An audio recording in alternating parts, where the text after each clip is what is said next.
All right, here we are. We are interviewing Creator Crate, and I guess that Hello, is everyone. that's you, Jory, right?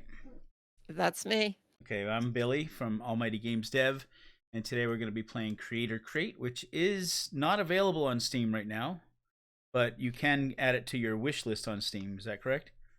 That is correct. And we're planning to release in a little less than a year for now.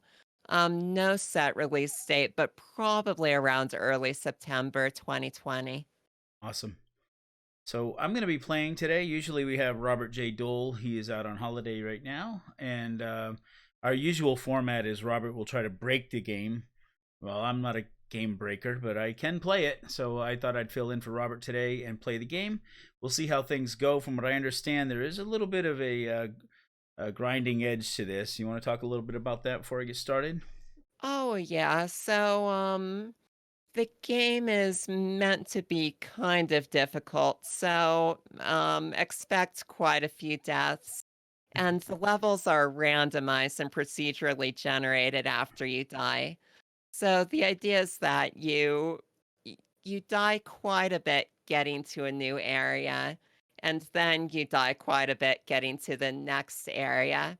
And the game also has a permanent death mode, so if you really want to play it purely as a roguelike, that's an option for you. Now we were talking before we started recording about the similarities with the Spelunky game engine. I had admitted too that I have actually made a Spelunky clone in my free time, and we were talking a little bit about that. So I wanted to kind of bring that over into this video as well.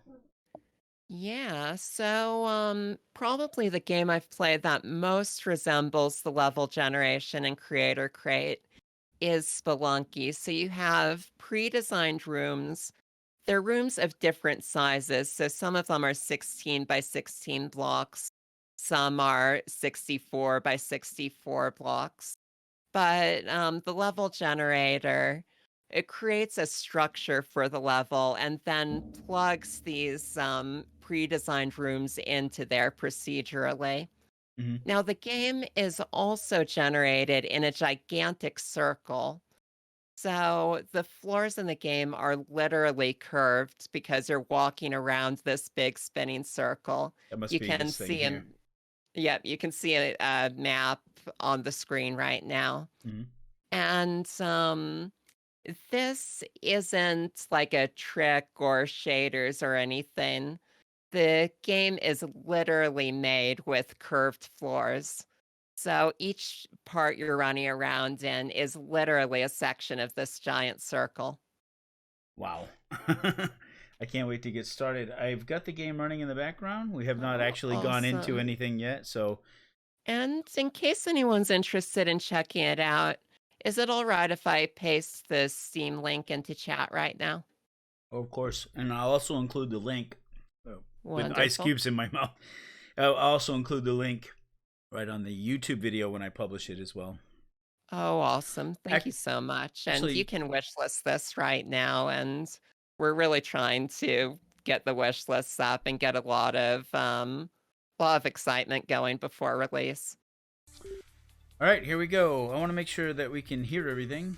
Um, Anybody out there listening, can you hear the game playing in the background? I'm not here. Oh, wait, no, I'm on the call. You have I'm it not muted. listening to the stream. Okay, can hear. Maybe Wonderful. I might want to bring the volume up just a little bit.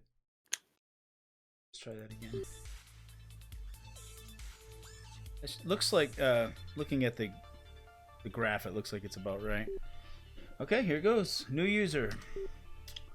I'll put in. Yeah, I'm excited. So what do you got? Major progress in your location are saved upon reaching a checkpoint. Levels will still reshuffle when you die. I don't want permadeath. Ooh, get me away from that one. Yeah, I could see myself playing with permadeath, but I imagine that the kind of person who's really into this kind of game Well, at least get used to the game would first. might be a bit disappointed if they couldn't play with pure permanent death. I feel like I It's should start with a definitely a more tutorial. brutal experience. Yeah, I think the tutorial's good. Okay, there's...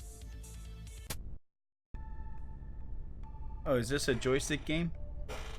It's you can play it with a controller or keyboard. It looks like the kind you have in your hand is good. So if you have 2 sticks on there and two trigger buttons per finger, it should work out okay.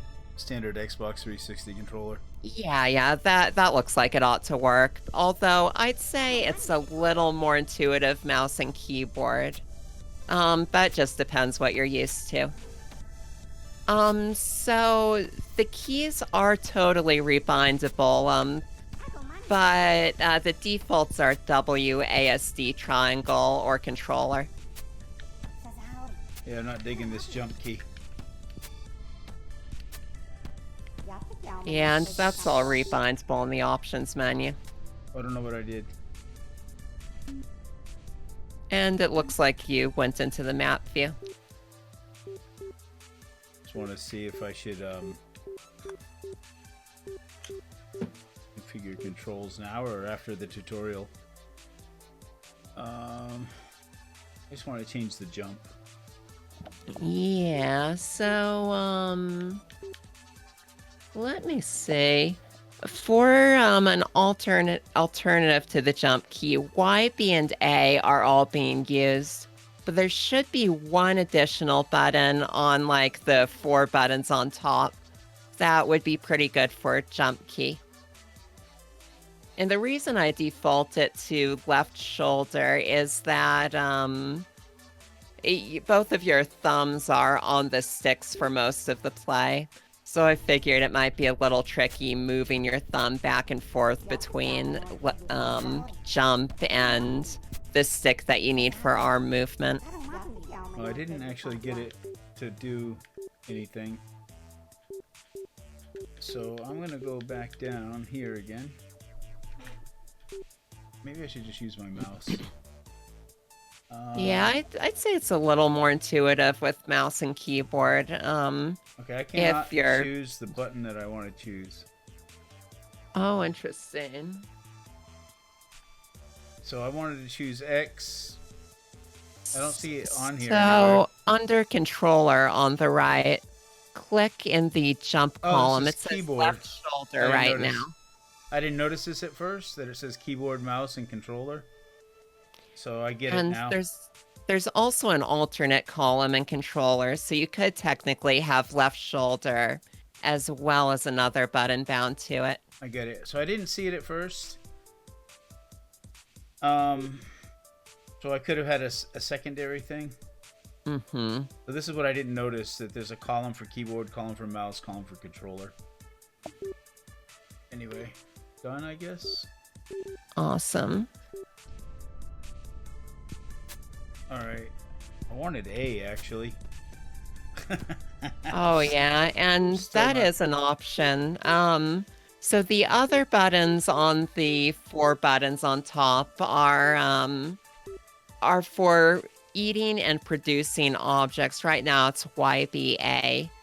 So really, you could swap out X and A and it probably wouldn't make a difference. I could get used to X, I think, but we'll see when I get there, because I'm in the middle of the tutorial right now. And you know, I was talking to my nephew the other day, and he made a really interesting point, which is that when he's playing games like dual stick games with a controller, he actually uses the top buttons with his index finger, which isn't something I would have considered. So, I don't know, I'm still figuring out what the best defaults are. I'm going to change this. Like, again, I got to use my mouse. It takes way too long with the controller. So, jump. We're going to put this back on, was it trigger or bumper? I can't remember. Left shoulder is the default. Call it a shoulder. Okay. And yeah, that looks like the default. There. So this is an alt. Mm-hmm. That way I can use both. Alright, let's see how that goes. Oops. So I got that or that. And X wasn't being used before at all, right? I believe it wasn't. And like I said, I'm still kind of figuring out what the best defaults are to make it the most intuitive loading up the game from the start. Oh, I didn't see that. Okay. Drop an item while swinging your arm to throw. How you drop an item? Oh. And I might be a little bit quiet through this because it's really useful seeing where the sticking points are. It's gonna take me a little while to get used to this.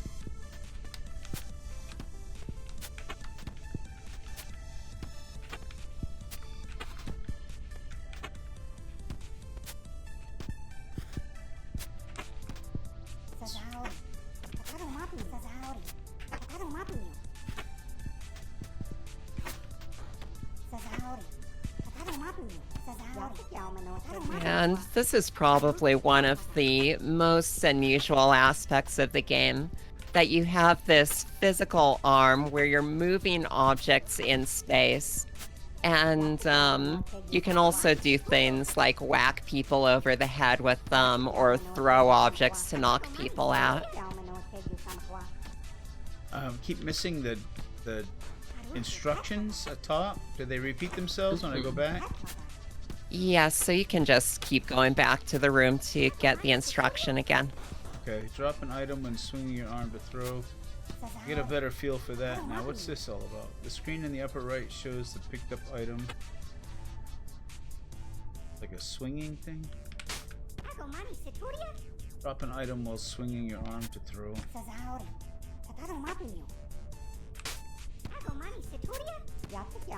The screen in the upper right shows the picked up item.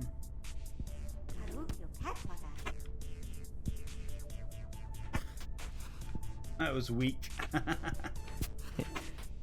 Oh.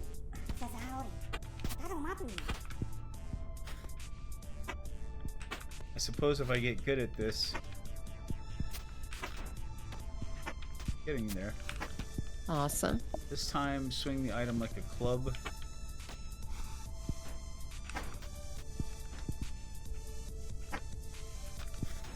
Like that.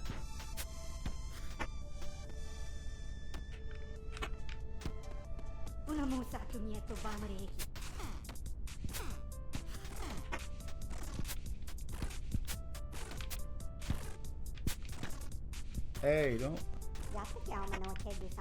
Is that a chair? Yeah, it's a chair.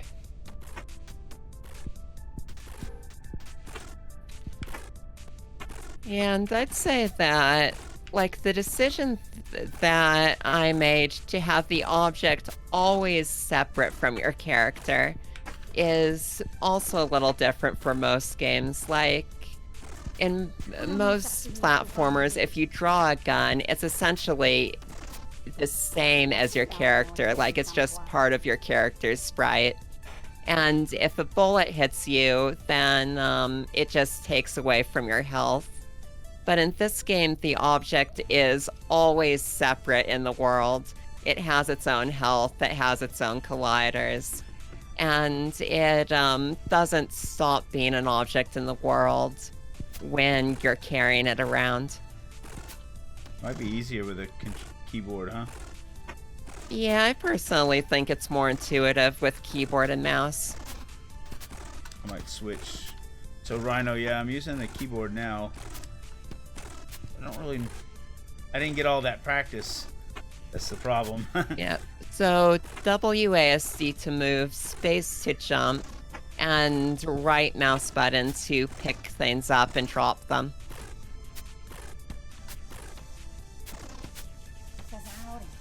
Okay, so I'm gonna switch back to the controller. Forgot. Okay, right trigger to grab. Mm-hmm. Left bumper to jump. That's correct. So I'm literally going like this. This is really hard to wrap your head around. Oh, I see. Yeah. Yeah. Or potentially X to jump if that's easier for you. I'm not a good example of what the average gamer would. I mean, I don't play enough to be able to catch on quickly. You know what I mean? So. I'll take as much time as you need. And I don't even think there really is an average gamer. Like every single time I see someone play my game, there's different things that they pick up just immediately, and different things that they struggle a bit to get through, or concepts that are harder for them. Is that normal? That might be something I need to work on, just like being able to pick something up through there. Let me make a note of that. Hey, I think I pulled a Robert. Rhino, are you supposed to leave the block on the wait thing to open the door? Is that what happened? Yeah. An item on the wait switch opens the door. I like the parallaxing right there. Oh, thank you. Little window. Yeah, those, I think those are my favorite backgrounds prop in the game right now. One of these days I need to sit down and just make a ton of things like that. Y, B, or A to absorb picked up items. Oh, I gotta pick them up first. Oh, okay. Why do I have 3 button choices? That's weird. So, you can think of it a little bit like inventory slots. So you have the Y slot, the B slot, and the A slot. And in a few minutes, there will be some UI that goes along with that. F6 to give feedback. I'm giving feedback right now.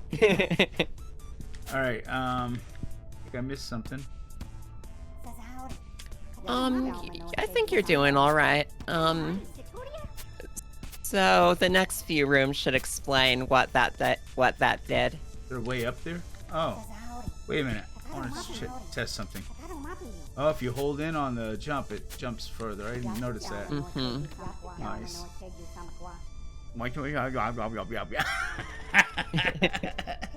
Yep, so these are those 3 slots. Blueprints of absorbed items are in the lower right. Okay, so Y, And B, and that's A kind probably? of why they're arranged that way on the controller, top, middle, and bottom. Mm-hmm.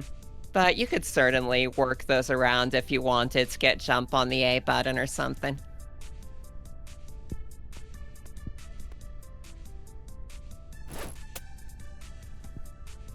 I can make them to my heart's content now. As long as you have enough matter, which you gain from absorbing objects. So the way that this is different from an inventory system is that you're not just limited to one of each thing. You can just keep making the same object and turning other objects into the object. So, like, if you have a knife and you want to make more knives, then you can eat the furniture or people around you and turn them into more knives. I'm still having a hard time with this.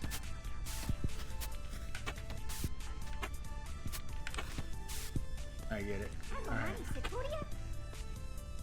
Now, that light thing, you can hang from it. Like in Worms, kind of? Yeah. You played that game, I'm sure. I really used to enjoy it a lot. There's also this open source Worms called Hedgehogs that I spent a lot of time in. Oh, yeah? Haven't heard of that one. Sounds fun. Worms was awesome. Mm-hmm. I don't think I'm gonna intentionally get up there. Oh, I did it. Spoke too soon. And one thing I've been thinking about changing in this tutorial is people run into those lights a lot early on in the tutorial. And there is a place that actually explains what they are, so Did I miss I'll it? probably, no, it's later in the tutorial. They'll probably move things around a little bit so they're not quite as easy in reach before the tutorial tells you that you can swing around on them. Is there anything that tells me what that is? I can't tell by looking at it. Oh, it's just a little weight. It's a light? No, it's like a little dumbbell weight thing. Oh, wait. Mm-hmm. Uh-oh. Did I screw up? No, you're still good. Collect 2 bars of matter, then press down and jump to repair. 2 bars of matter. 2 bars of matter.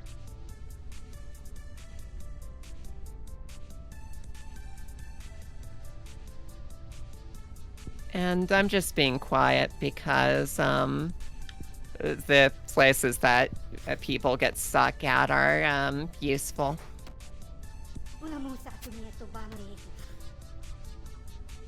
Oh. Collect 2 bars of matter, then press down and jump to repair. And let me know if you want me to give some instruction.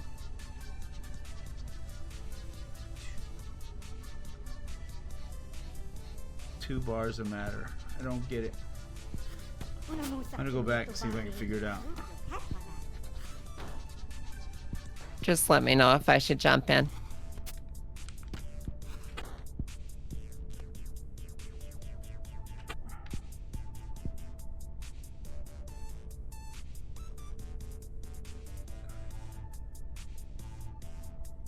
Midnight Rhino.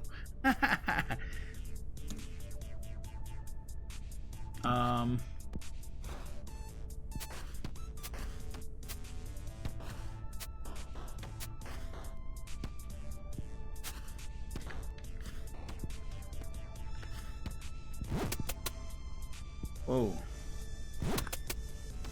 How the heck is that happening? Oh, I thought I was pushing jump. I don't know what 2 bars of matter is. So, the bars of matter are in the upper right, the green part surrounding the claw graphic. So you absorb the matter by eating things with, I guess it's Y, B, and A in your case. So now you have 4 bars of matter total up there, and you can press down plus jump to repair. Oh, I didn't realize I already had it. It just told me to collect it. And okay. I just made a note to work on making that explanation a little clearer. Okay. Press right shoulder to use switches. Let's get to the switch, I guess. Seems simple.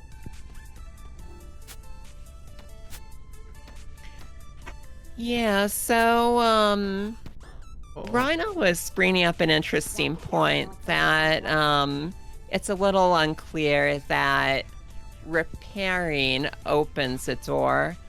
I suppose the idea is that I want to prevent the player from progressing until they learn how to repair. But I suppose I could put something in the dialogue that they're giving you that specifically the door won't open until you repair. Destroy the right wall by shooting it. Okay. I pushed the wrong button.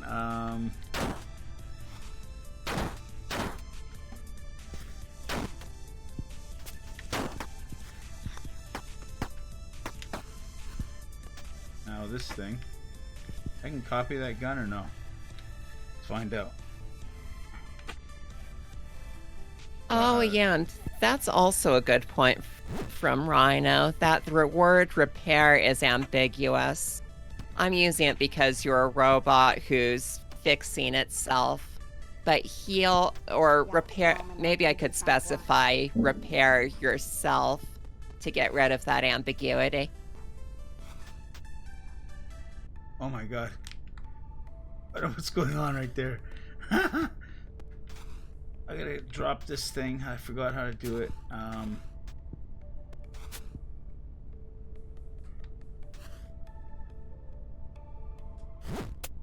I didn't do the right thing.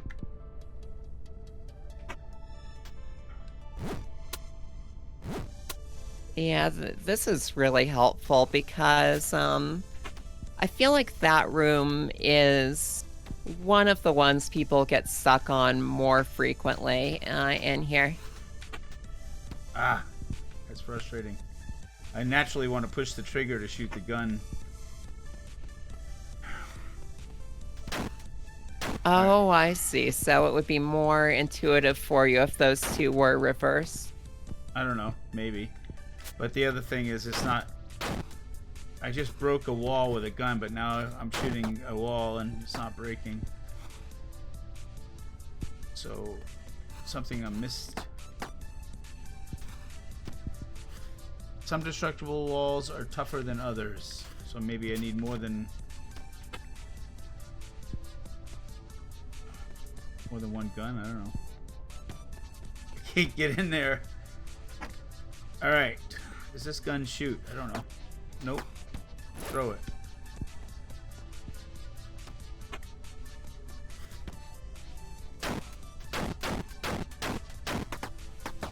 Nope. So, go ahead and shoot that wall down there some more. This one? Yeah, and absorb that gun and create it again. Yeah, in order to get more ammunition.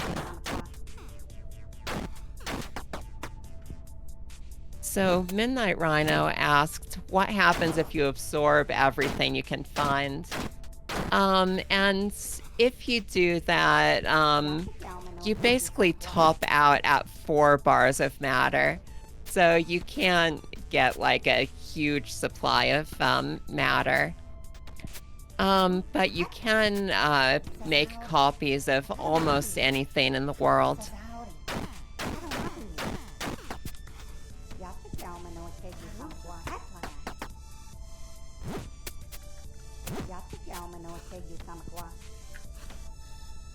I'm guessing that you can't break those walls with this gun. If you run out of ammo, create copies, yeah. It's the green ones, I guess. That's correct. Alright, I'm starting to get that.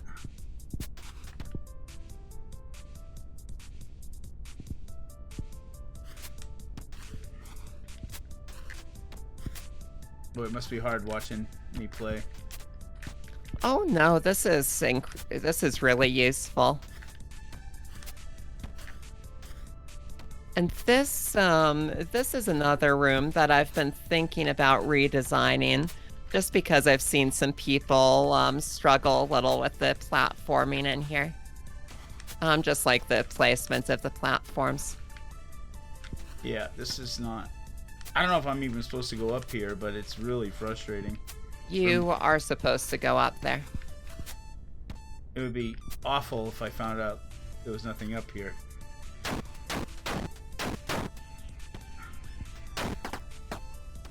Hello?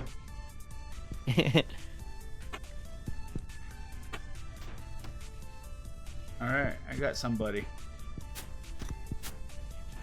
I'm gonna copy her.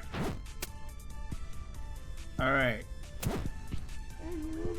That's a little gross. Yeah, now you can make copies of people. They're like 95% accurate. I lost my gun. I didn't mean to copy her. I meant to get my gun and I accidentally copied her again. Oh yeah. I think there might be a gun next to you on the right side.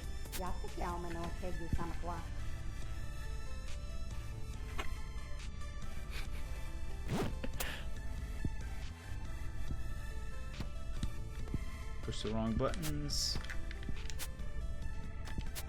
Oh boy, it's hard.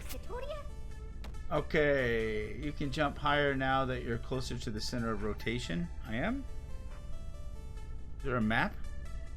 Yeah, so press tab to look at the map. Oh, neat.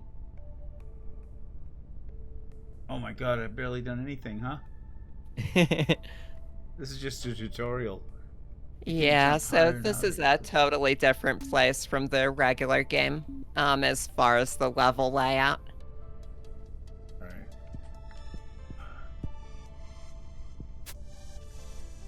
Hello. You're coming with me. Dead or alive, you're coming with me.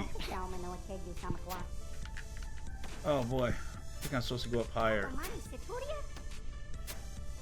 Oh no.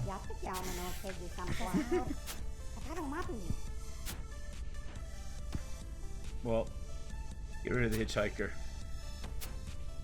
I can figure out how. I don't remember how to do it. Oh. What did I do? And here's the room where all of that lamp swinging pays off.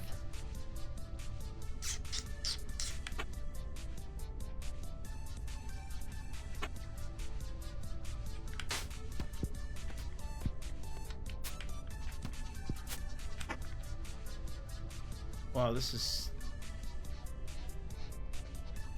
I'm not feeling it right just yet.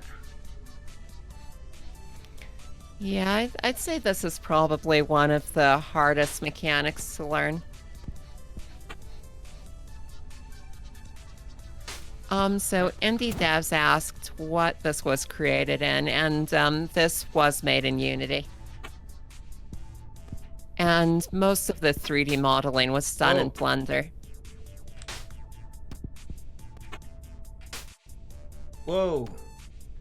Nice. That wasn't very... I didn't do that on purpose. I kind of messed it up a little bit.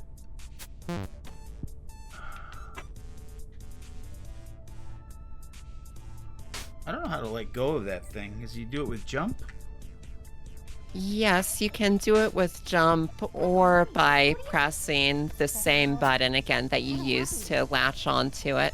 Oh.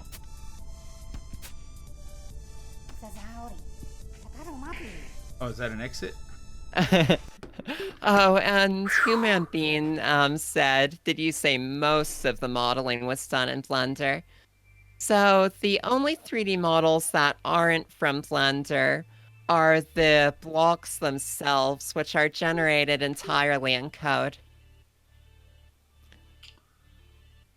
All right. That's my training. Early on in development, I actually did try making all of the blocks inside of Blender. And I was so happy when I figured out how to just generate the meshes for the blocks from scratch in code.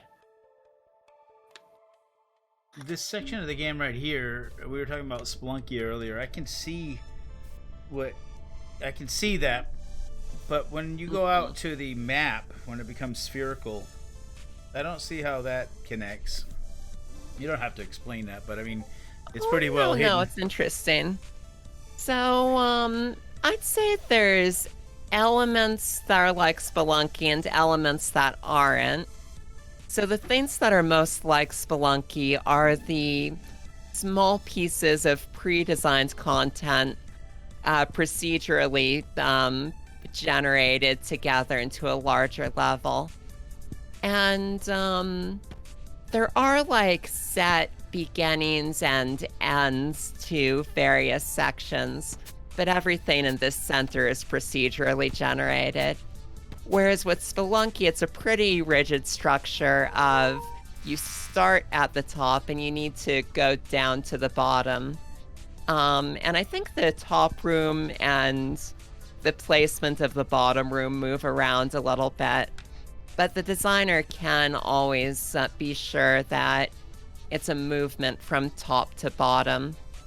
So, I don't know. I'd say that it's definitely a little more of an open world than Spelunky. And it's also a seamless world, so Hey, you can get pretty much anywhere in the station without a loading screen. what the heck was that all about?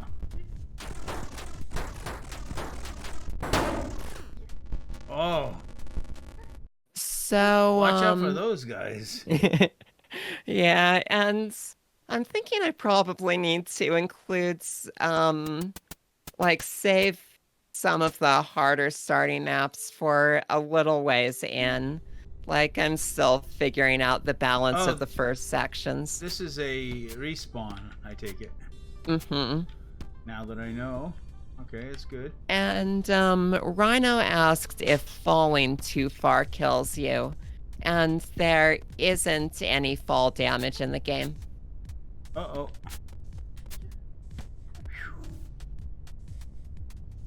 Hello. I want to collect you. How do I do it? I gotta get past this wall. Gonna need some... Oh, you can't even touch that wall. Okay. I thought it was the guy with the gun that killed me before. It's the wall that I touched. Hey, guys. How are you doing, Corpus? Yeah, I've known Corpus a long time. I known him about a year, I guess. I'll try walking to the right, like Rhino says.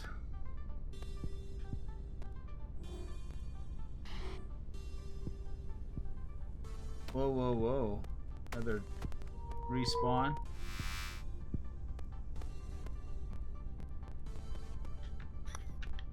It's one of those switches, I think.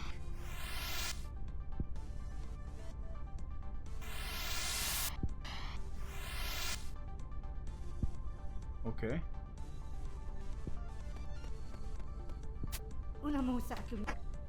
Hello.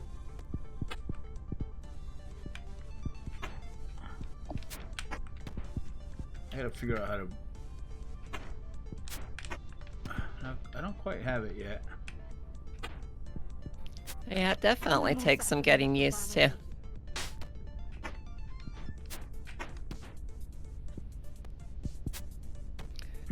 So, last Friday, my wife and I went to this thing called the Indie Games Expo. That was like this big event with a bunch of indie game developers, and everyone was setting up computers with their games on them. And that was also a great chance for play testing. So there were just people with all kinds of different backgrounds trying out Creator Crate. And it was a really interesting thing to watch. I guess you ran into a couple streamers. I heard at least from two guys, I think. Yeah. So, I think User 335 was one of them. User 335 was the other streamer that I know of there. And he's got a great game. He's been working on it almost as long as I've been working on this. And I also saw Thane Gather there for the first time, who's a good friend in the Denver area. I've known on Twitch for like year and a half now. Oh man. Yeah, but it was such a great event. I can't figure this out. I'm so sorry. Oh no, you're great. So it was User and who? Who was the other one? Oh, the other one was Bang Gather. He used to stream more Blender stuff, but he's been a little busy for streaming the last year or two. But it was great just seeing some people I only know online in person. That was in Denver. Yeah, I heard User talking about it. He was really excited. I guess he said his booth was near yours or something. Yeah, and this was actually User's second year there. So he's the one who told me about it in the first place. And we also have just, I don't know, 2 or maybe 3 other events lined up Like everyone who's doing game dev in Denver and Twitch stuff is setting up a holiday party. Uh-huh. So hopefully those will be good chances to show off the game more and get some more feedback on it. What is that thing? Chair? Yeah, that's a chair.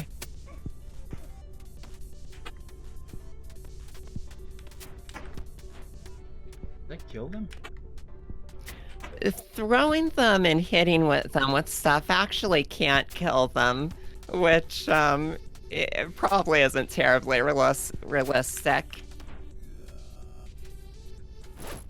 What was that? Yeah, but they just get knocked out for a while. I don't know. Alright, what's my objective here? Yeah, I'm not sure what's going on. Yeah, so your overall objective is just to escape from the space station. But that's a little more complicated than just getting to a certain point.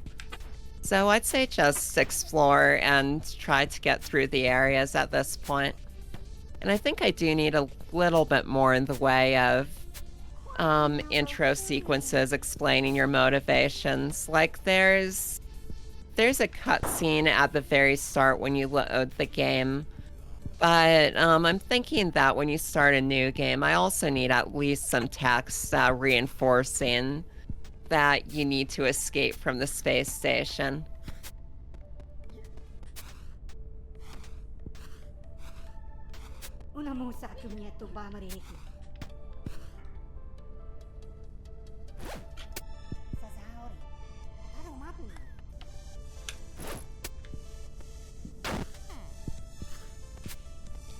Yeah, and WhoMan just asked if I've had good traction with the Steam wish listing.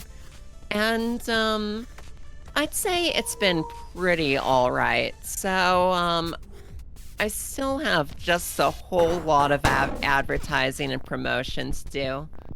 But we're at like probably 150 wish lists, and I've heard you want at least 2,000 before launching. And of course, more if you can get it. So, I don't know. There's still a ton of advertising and promotion work ahead. And one of the things that's really helped with the wish listing is there's a local cafe owner who was nice enough to reach out to us, and he wanted to set up a computer in the cafe where local indie game developers could show off their work. So right now there's a computer sitting on the counter pretty much 24/7 there, where anyone who walks in can sit down and play Creator Crate. That's Rooster Cat 2 if anyone's in the Denver area.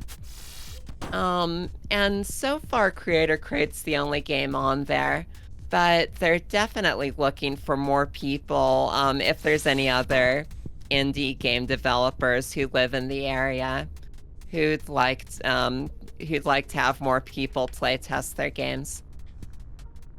I'm scared of that thing. Yeah, I'd be scared of it too. There's no way to get beyond it. You can bait it into destroying the wall. Come here, boy. Is that a bug? And what was that? Is that a bug right there? Yeah, that's definitely bug-like.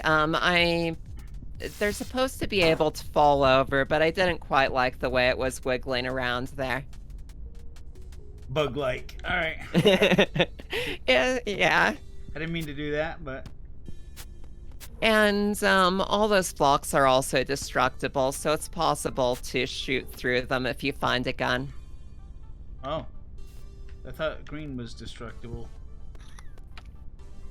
Yeah, that part can be a little bit confusing. The color of the destructible blocks changes from area to area. Just to give some visual variation between them. Hey, don't be getting frisky with me. I'll pick you up and throw you. Oh. But maybe I'll go ahead and make a note that, I don't know, maybe I should explain that a little better too. Tickle, tickle.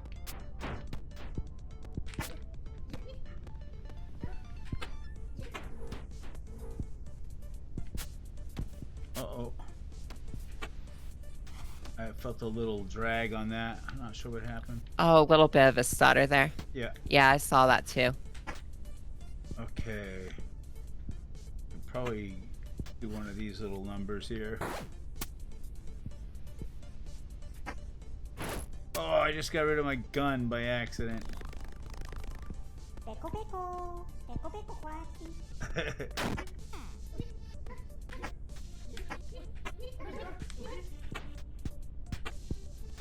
Oh, there's a gun right there. Let's copy it. Boom. Nice. Oops. Yeah, so like I was saying with the wish lists, probably putting the game on that computer was one of the best things we've done for increasing the number of wish lists.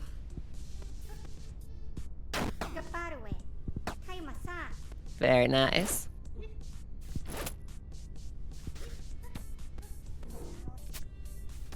So I just put my game on Steam, I don't know, 6 days ago maybe.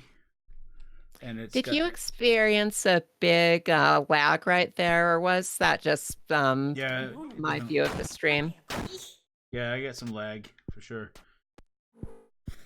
But I got 62 wish lists already. Nice. How long has it been up? 6 days. Nice. So how have you been promoting it? Just talking about it on my stream. Yeah, that's really cool. I think some of it's organic, but I don't know how much. It's hard to say. Probably half. Yeah, I'll bet a lot of people are keeping an eye on your work from the previous games you've released too. It's probably a combination of that, and also the topic, the subject of my game is Dungeons and Dragons. Oh yeah, I can see how people would be really interested in that. So I think it's probably anybody who's looking for D&D stuff is probably finding it, because there's not a lot. There's D&D stuff on Steam, but there's not a lot of tabletop D&D stuff. You know what I mean? Most of it's... Oh, totally. Oh, I forgot I was playing. I can see my house. Yeah, so WhoMan said, are there some cues as you copy each item? And it's kind of blocked by the chat on Streamlight right now, but there are some effects where the slot that you're putting an item into gets bigger and spins around a bit as you copy it. Is this over here my health? This ring? The hearts are your health. Oh, okay. The rings are my ability to fabricate these things? That's right. Those are your matter. Okay. And if you have at least 2 bars of matter, you can press down plus jump to repair. Oh, okay. That will give you more hearts. Mm-hmm. And that right there is very dangerous. I don't want to even go near it. That's right, but probably not a threat to you right now because there's an indestructible wall between you and it. Oops. My bad. I should have shared my I should have done a screen share with you perhaps so you could see live. You could probably get a little bit of delay between my voice and the video. Oh, a little bit. I feel like I'm following it pretty well watching the stream. Well, I'm going to pause for a second. I want to tell you... Alright, so I've made... My first game that I ever made was a 2.5D platformer. It felt different than this, a lot different, but it was basically the same kind of, visual perspective. Right, and that was a game about cavemen, right? Yeah, and they're completely different games, but your controller feels better than mine did. I'll tell you that. Oh, well, thank you. I only spent 3 months making my game, and it was the reason why it was so fast is I was working with a publisher who was basically, in a way, training me, teaching me some things. One of the first lessons was get your feet wet with publishing. Oh, totally. So he put me on a mission to make a game in 3 months, and I picked a platformer thinking it was going to be easy. And I was wrong. I mean, it was a lot of work making a 3D perspective platformer. I'm sure almost any game any kind of game you can name would be rough getting it out in 3 months. Yeah, it's almost like a game jam, especially when you're new at game design. It's a lot of pressure, and I was the only one working on it too. So the assets that were in the game, I purchased or paid an artist, or a combination of those things. So some of them were from asset stores, and some of them were made by me. Some of them were made by other artists. But basically, it was all pieced together. And I mean, I don't regret anything. It was a really good experience. Oh, totally. And it was also during a time when Steam was still doing Greenlight. So yeah, that helps a lot.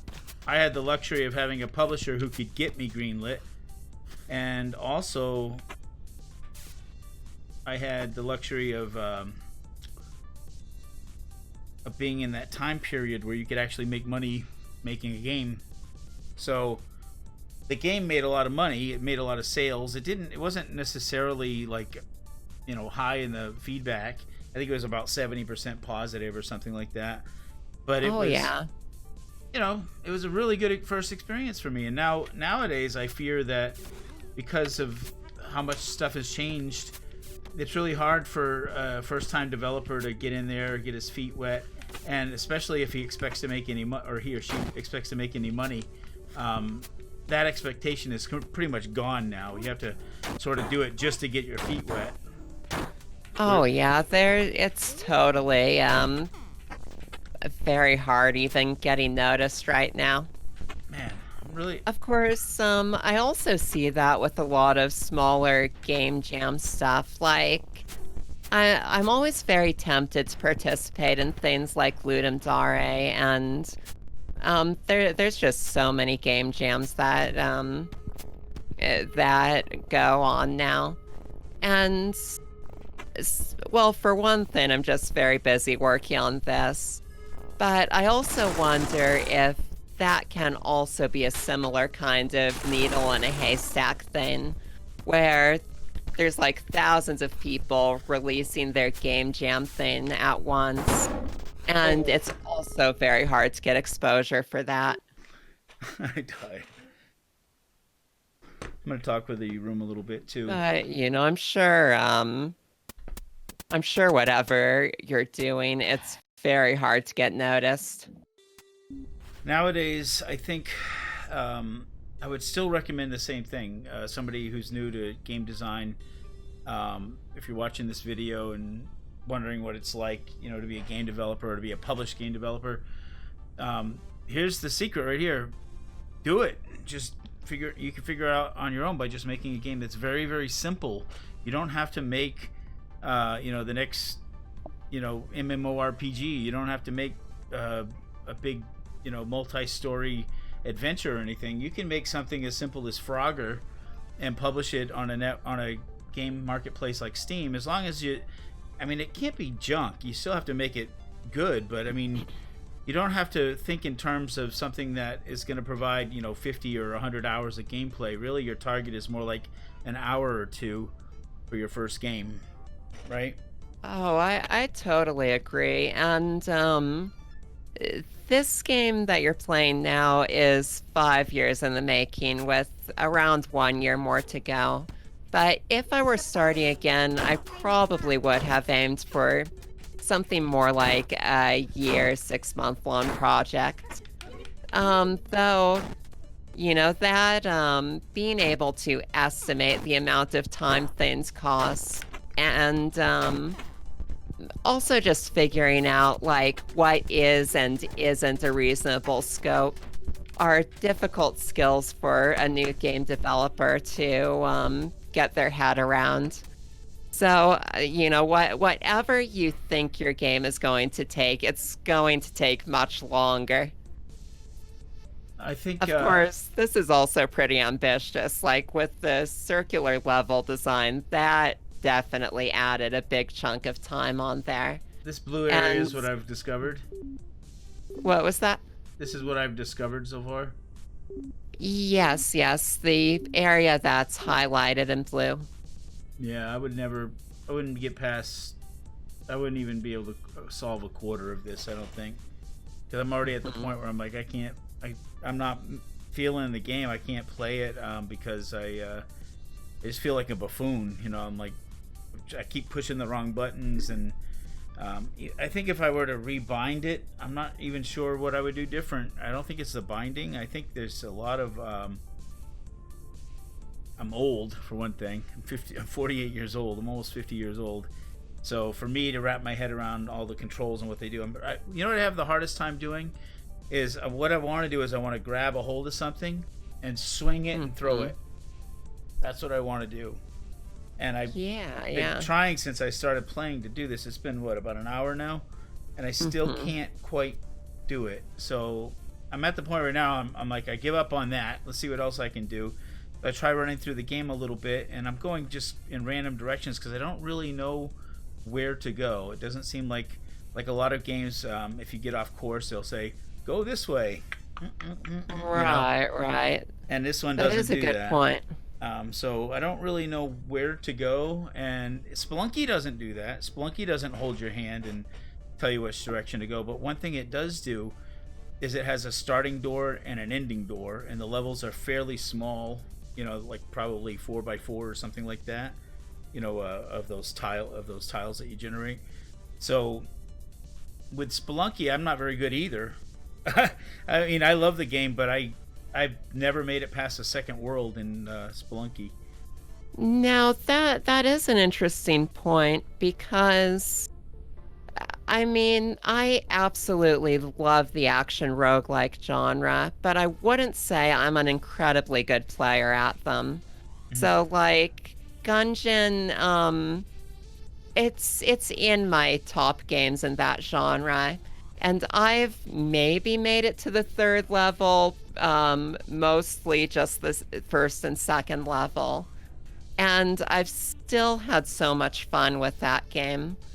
So, So I right don't know. I now, guess there is something about these kinds of games where it's a motivator to me having all of these things that I'm trying to reach that I may or may not be able to. Of course, the checkpoints in here make it more likely that you'll be able to reach all of it.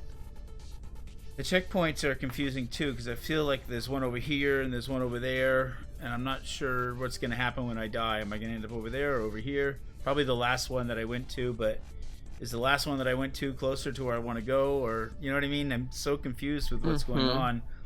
If there's somebody else that's watching that wants to play and share their screen, I feel like it might be a good opportunity for us to talk a little bit more because I'm also a little distracted. Yeah.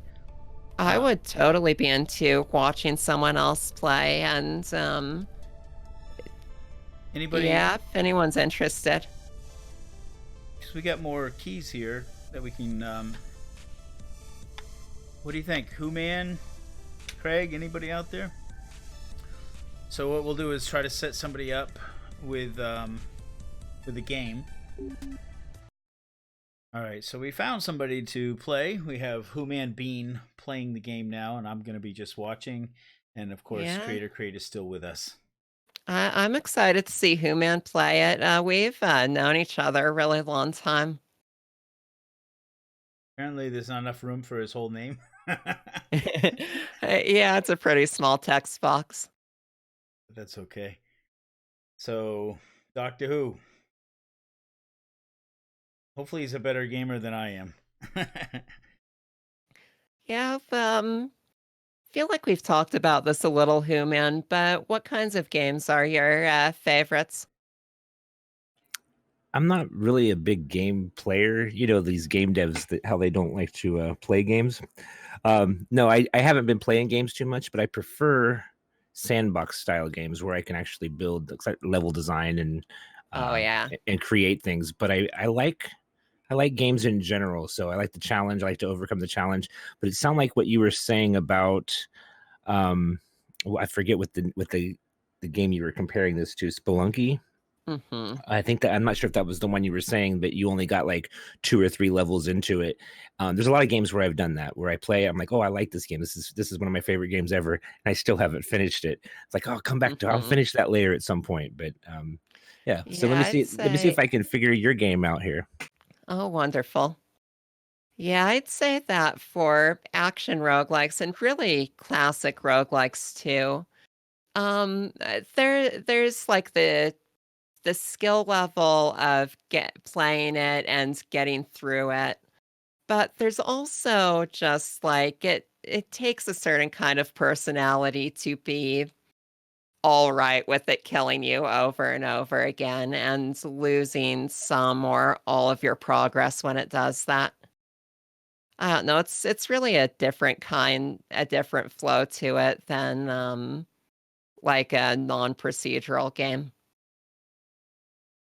So Are you there, Almighty? I'm here, yeah. I'm watching him play and remembering my playthrough, and I'm trying to figure out how stupid I was. Oh, I don't think you were stupid. Well, it took me a few minutes. Well, I'm not going to say anything. I want to wait till he discovers it. But well, Oh yeah. he's watched you play this game, and he's seen other people. He's seen me play it today. So Yeah, to be honest, I don't know if this is exactly a look at a new player experience because he's I know Who watched me work on and play this game quite a bit. so I I'm a struggled with little bit this. sorry about that. I was just saying I'm a little bit like Robert as far as like, oh, hey, what does this do? Uh, so I'll try not to interrupt you. I apologize. I just wanted to say I'm also not going to be your typical game player because you know being a dev, I'm like, oh wait, what is this over here? And I might be it might not flow through like a regular game player might actually do, but I'll try my best to stay in game player mode. Oh, quite all right, And this game's also very physicsy. So I totally understand if you get distracted by messing with furniture and stacking up crates in the corner and stuff like that. Oh, nice Yeah, fling! yeah, so right, people are really coming to like any game from a whole lot of different backgrounds. And I do want to widen that range as much as possible as far as how many people can pick up the game and play it right out of the gate. Um, I think my experience so would have been different if I wasn't broadcasting. If I wasn't like talking with you and broadcasting it. Like if I was just sitting there focusing on nothing but the game, I wouldn't have. I don't think I would have missed any of the help, for example. right, right. Now that I think about it, I mean, I would have been more focused on the game. So, Yeah, I totally understand. Like, I stream game development a lot too, and I feel like I'm like half as smart when I'm in front of a camera. So I save the harder programming stuff and anything that takes my whole concentration for when I'm not on camera. yeah, Yeah. that's what I used to stream every day. About a year ago, I when I first started streaming, it was June uh, 2018, I guess. Um, I was on every day, and not just a few hours. I was on for like 10, 12 hours a day, 7 days a week, and Mm-hmm. it was fun and exciting and new, and I got a lot of work done. But then after a while, when I started to develop like friendships or kinships or whatever, I started socializing more than working, and I found my productivity went out the door. And I eventually had to decide. I had to make the choice not to stream my work anymore. Oh yeah. And I'd say that the stream that I do, it's kind of a social hangout and game dev stuff. So I definitely get good work done on stream. And, I save the simpler stuff so I can work at almost the regular pace when I'm streaming. But there's definitely at different priorities there where I want to make it a good space to hang out and I want to be able to have conversations while I'm doing it. Now, I watch a few streamers. I'm not a big watcher, but I do try. I've been trying a lot more in the last month or two. One of the guys that I get a kick out of is User 335. We've been, Oh, user's so great. do you realize he listens to Eye of the Tiger on auto repeat, infinite? Yes, and I really, really wish he would play it on stream too. I could get really into that. Like, not only is he like like he's very entertaining too. Not only is he talking to the to his audience and answering every single question that's asked and responding to every comment, but he's also listening to Eye of the Tiger and working at the same time. Oh yeah, and as far as I gather, he does 100% of his game work on stream. So, Yeah, mad respect to user. Was it 335? yeah, 335. Yeah, mad Also, respect. hi, Nitro Beast Productions.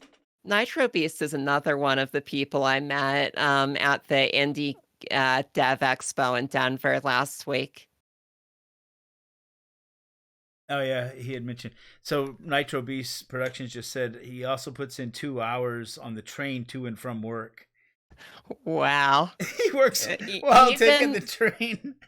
even bigger respect to user for being able to do useful work on a train. Yeah, yeah, for real.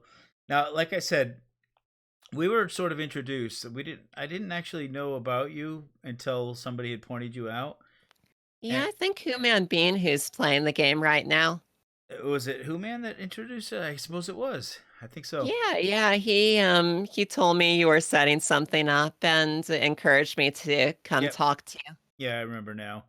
That was when I first met Who Man too. I mean, he might have spent some time in my channel before, but we really started to get to know each other a lot in the last couple of weeks.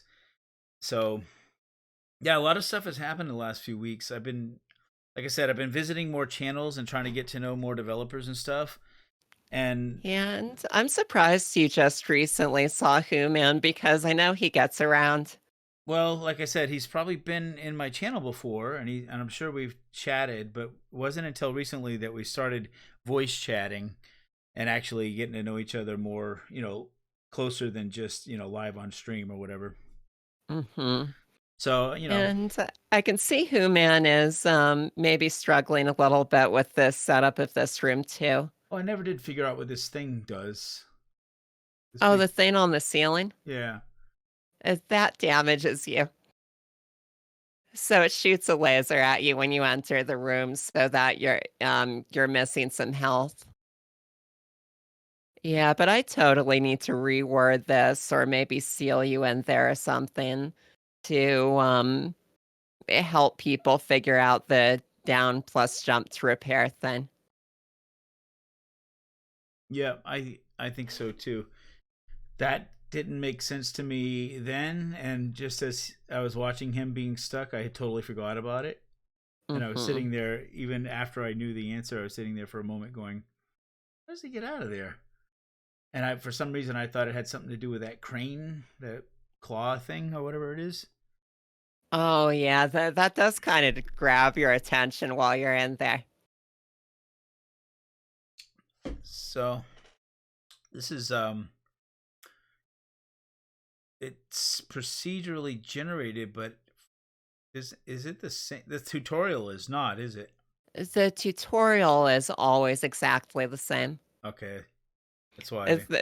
That would be rough trying to design a procedural tutorial. Yeah. For real. Well, let's see. You're going to encounter 5 randomly selected concepts out of like 20, and have fun with that. Good luck. So I got stuck on this because I was focused on trying to shoot the purple walls because it says some destructible walls are tougher than others. So I Yeah, figured my logic was, oh, the purple ones must be tougher than the green ones.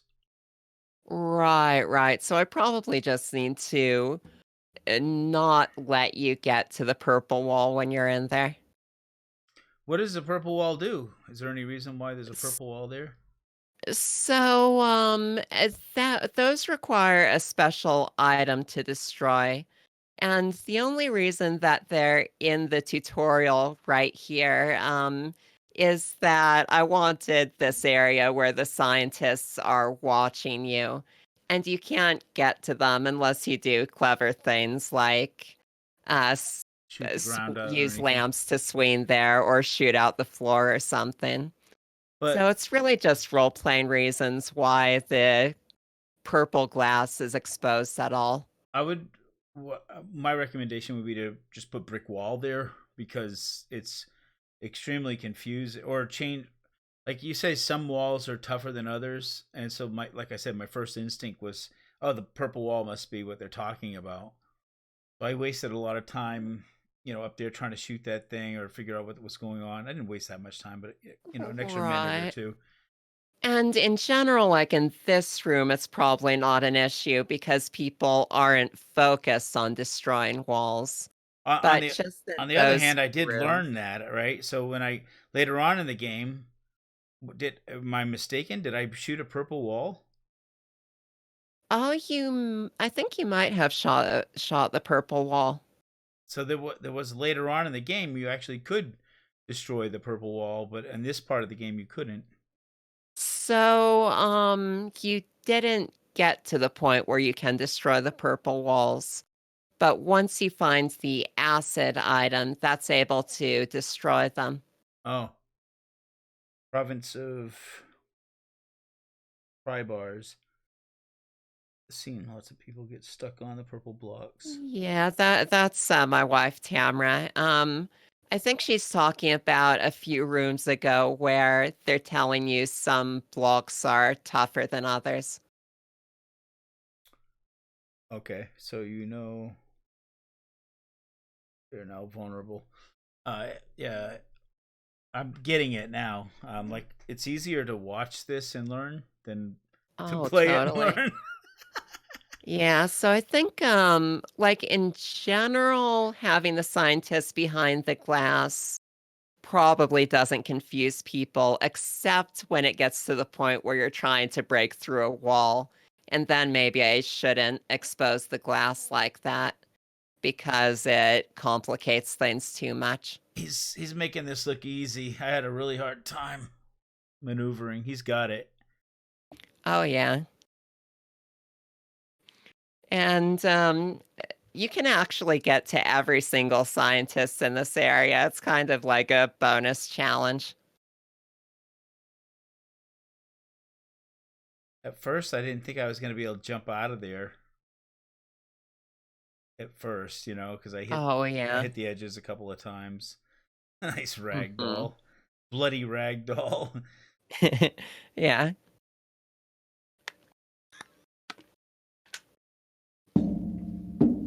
Oh, I know why I had a hard time is because I was trying to jump up and to the left like he's doing right now. I just couldn't Hmm. couldn't quite do it. Oh, he's using the keyboard too, right? Is that right? Yes, I'm just using keyboard and mouse. Yeah, personally, I think it's a lot easier with keyboard and mouse. But I definitely want to provide the option for people who are more comfortable with a controller. And I'm sure it depends on the person. Like, I very rarely use a controller. So like I'll try to play something like Call of Duty on my nephew's Xbox, and I just feel completely out of my element because every first person shooter I've played it with keyboard and mouse. What did that say? Grab lamps, something or other. Oh yeah, grab lamps and How use about the movement keys to swing around on them. You can tell he's really getting it because the scientist is dead now. It kind of feels like just some feedback here. It really feels like it would be more intuitive um, when I go to release to hit the Mhm. fire button because it just feels a little bit off to me. I'm sure I'll get it, but it's a little bit off to me when it comes to how the heck do I aim my release. If I could then hit my left mouse button right now instead of releasing. But see, I'm actually let go of the mouse already entirely. And, I think that would be totally okay because there's not any other action on left mouse button right now. So that would be a pretty easy change. So the what you're doing, what we do right now is the jump key is what triggers, right?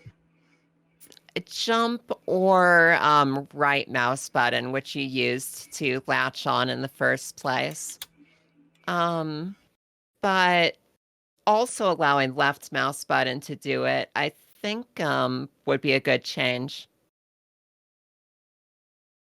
And I've also had some people tell me that it would be more intuitive for them to hold down right mouse button instead of clicking it. Um, uh, and I'm a little torn on that. Like, there's some stuff with swinging from things with the knife that would be more complicated if I did that. And I'm sure for some people, clicking is more intuitive.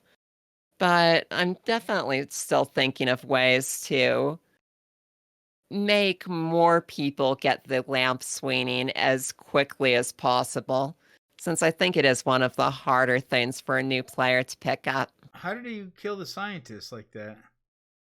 Um, uh, I think he ate the scientist and then Ate it. produced a clone of them. Yeah, so absorbed the scientist into one of these slots in the bottom right. Oh, okay, I got you. You got a blueprint. Mm-hmm. Hey, Arctic Mule. Hold down right click, releasing it launches you. If not, then clicking to latch and clicking to launch would be just fine. Right. And what Arctic Mule is describing, the second one is how it works right now. I guess it's also possible that could be an options menu thing. Um, like I'm not opposed to allowing both of those in the game, but it might conflict a little bit with swinging from the ceiling with a knife later on, which kind of builds on the same skills that you use to swing around on lamps. Okay, so now that you've cleared that level, where is it in relation to ship to where you are right now? So it's not actually a part of the main game. It's just like a Oh, separate little level. that was just the tutorial. Mm-hmm. Okay. So now every level from here on out will be all part of that circular map system. That's right. So, and the tutorial is technically also using the circular level generator, but it's just not in the same space as these other circular levels. And this little starting area is always the same, but now that WhoMan's passed the checkpoint, he's getting into the procedurally generated area. That thing below him is a mobile enemy, right? Thing can walk and That's right. Yeah, it's a robot. If it sees you, it charges at you. It can break walls. It can kill enemies. It can kill you.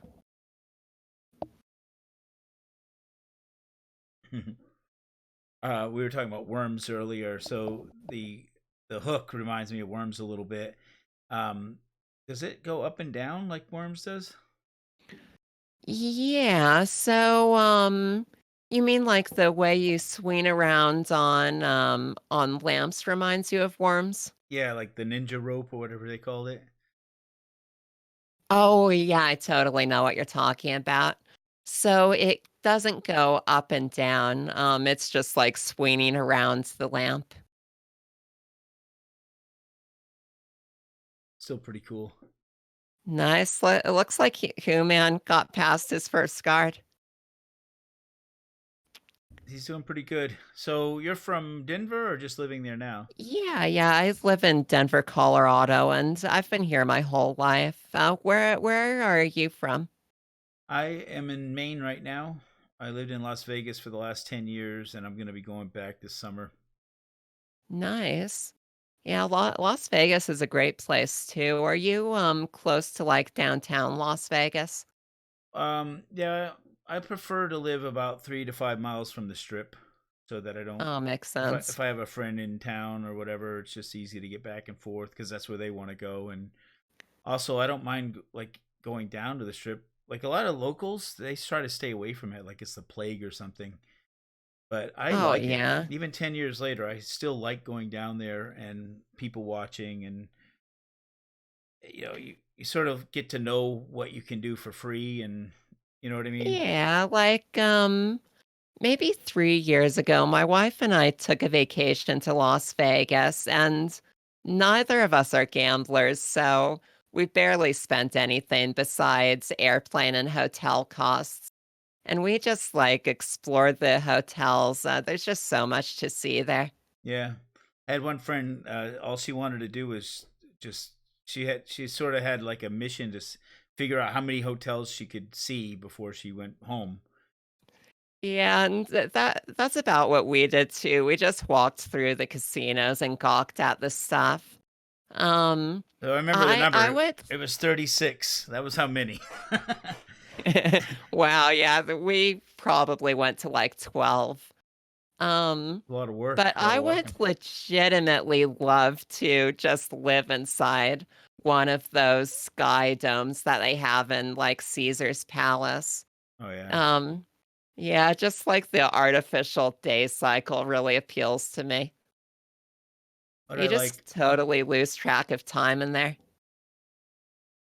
I think my favorite free place to go in Las Vegas is the top of the world, the top of the stratosphere, which is the Mm-hmm. tallest buildings west of Chicago, 109 floors. Yeah, and also a theme like roller coaster or something up there, right? Yeah, they have. I don't go on them, but what's awesome about going up there is you can see the whole city, and it's a really great place to sort of collect your thoughts and just look out over yonder. Mm-hmm. Pretty cool. So, were you born in Denver? Oh yeah, I've lived here my whole life. It's a great city. I think someone in chat was mentioning it's when I was talking about Indie Games Expo. It's great having all these different things for whatever your interest is right next to where you live. And that's definitely the case for Denver. Most things you can find people who are also interested in it. Hmm. But it's kind of on the medium size for big cities, I think. So, like, my brother lives in Seattle, and you can tell that it's just a totally different pace of life there. Like, there's just things happening constantly, and a whole lot more in the way of things like conventions that you can go to um, for promoting video games and things like that. Well, I only drove through there once. I didn't even stay overnight. I was on my way to Las Vegas actually, and there was tornadoes happening in Kansas, and I could either go Oh, south wow. around it or north around it. And it was the month Hmm. of June, so I figured, I've never really gone the northern route before. Seems seems fine. I'll just go north over Kansas, and I ended up driving through Denver, up through Vale, over the mountains. And I was like, it was the worst snowstorm I've ever seen in my life in June. Hmm. I guess Vale is known for that, right? Now, it makes me very happy seeing Who Man heal just now. because I think that's something that a lot of players I watch kind of forget about, that like they don't remember that they're able to heal, so the health they start with is just all the health that they have. Yeah, I didn't And get it either. I've started to put more in the way of cues in there, like a sound plays when you're low on health, the hearts start beating faster. Hmm. But it's definitely something I want to hammer home a little more. Yeah, if you weren't instructing me, I never would have really got it. I probably would have. I probably would have quit the game at that point. Yeah, that's I definitely feel like one of the biggest things that I still want to change a lot in the game is like the new player onboarding process. Just because, and maybe I'm just weighted towards this because whenever I see someone playing the game, I'm usually seeing them play the start of it. But I have no doubt that I you'll get really, it ironed out before you launch. I mean, yeah, but I totally do think that one of the biggest areas for improvement are just ironing out, like you said, ironing out ways to instruct the player a bit better so they pick up the mechanics quickly without overwhelming them.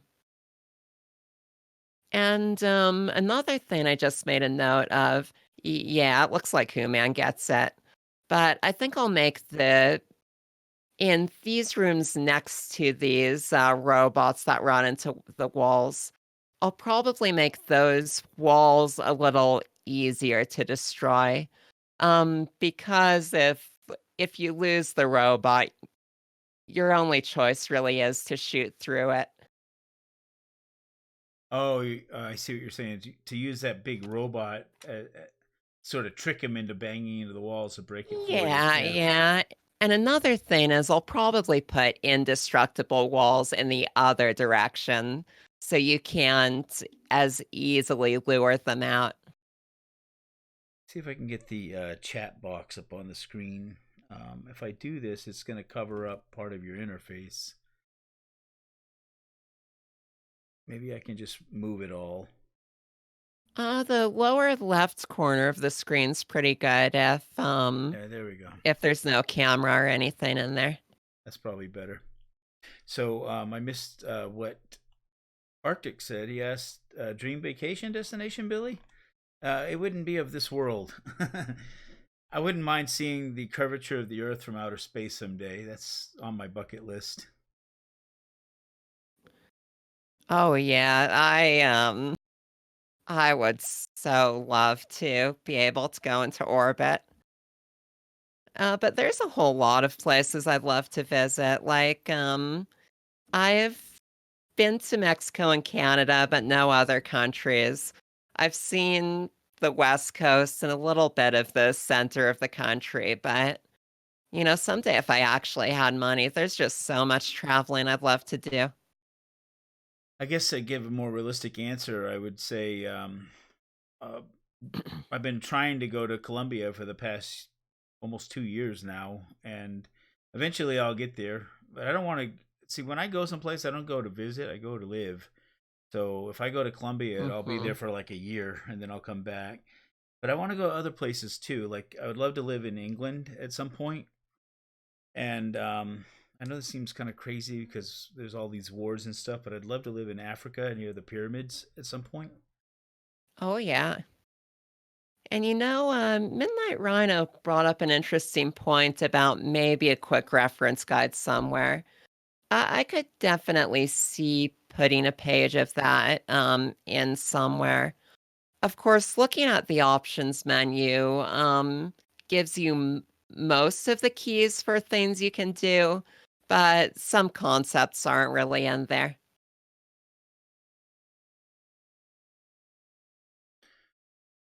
It looks like Human's doing pretty well. Yeah, I don't think I made it this far. I don't remember. Well, this is all procedurally generated, but Yeah, yeah. So, let me see your map if you don't mind, Who Man. too lit. Or did he just die? Yeah. Oh, bummer. I finally died. Yeah. would have been the best time to look at that map. Or actually, Ye- it's saved up to that point, right? So WhoMan didn't reach a checkpoint, so there wasn't any progress made. Bummer. Yeah, and in addition to games like Spelunky, I also feel like a lot of my inspiration comes from classic roguelikes as well, which not sure how many people in chat are familiar with them, Probably most. but oh yeah, Yeah. probably. Yeah. So like you have ASCII characters and you're walking around this top-down map. If you get killed, you go back to the beginning. And Mm-hmm. NetHack and Caves of Cud Angband was my are my favorite. favorites of those. Oh yeah, I haven't played Angband. I listened to this podcast, Roguelike Radio, that they mentioned that one quite a bit. I liked Angband because it was one of the first that actually incorporated sprite graphics. Hmm. I think NetHack was still ASCII, wasn't it? Yeah, NetHack, there's plugins you can get, I think, that change the graphics around, but by default it's all ASCII. So the Angband graphics that by David Gervais, I guess his name is, Hmm. those graphics are pretty famous, and I use them in one of my Udemy courses to teach the basics of creating a roguelike game, roguelike Oh, cool. generator. Yeah. But it turns out that David Gervais released those graphics as long as you're not. I mean, he has. It's like an open source kind of thing. Nice. I can't remember what the license is, but I did read up on it at one point to figure out if I could use it in my course, and it turned out I could. So Yeah, I love open source software and Creative Commons. that's what I was trying to think of. Mhm.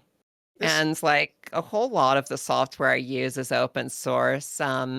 Inkscape for vector graphics, Blender for 3D models. I'm really hoping Godot gets a little bit farther along so that I can also use it as my main game engine, though people are making some great stuff in Godot right now. I'm tempted to start learning Godot right now because I have a feeling in the next 5 years Godot is going to be. I think there's going to be a much higher interest in Godot, especially when people start making, you know, I don't know what they're called, but upgrades or whatever, packets or whatever they call them. People Oh, start making more totally. interesting things for it that you can just plug in and use. Uh, Yeah, there's just so much potential with anyone being able to mess with the engine and change it around to suit their needs. I'm sure there's just going to be some amazing it'll get better and better.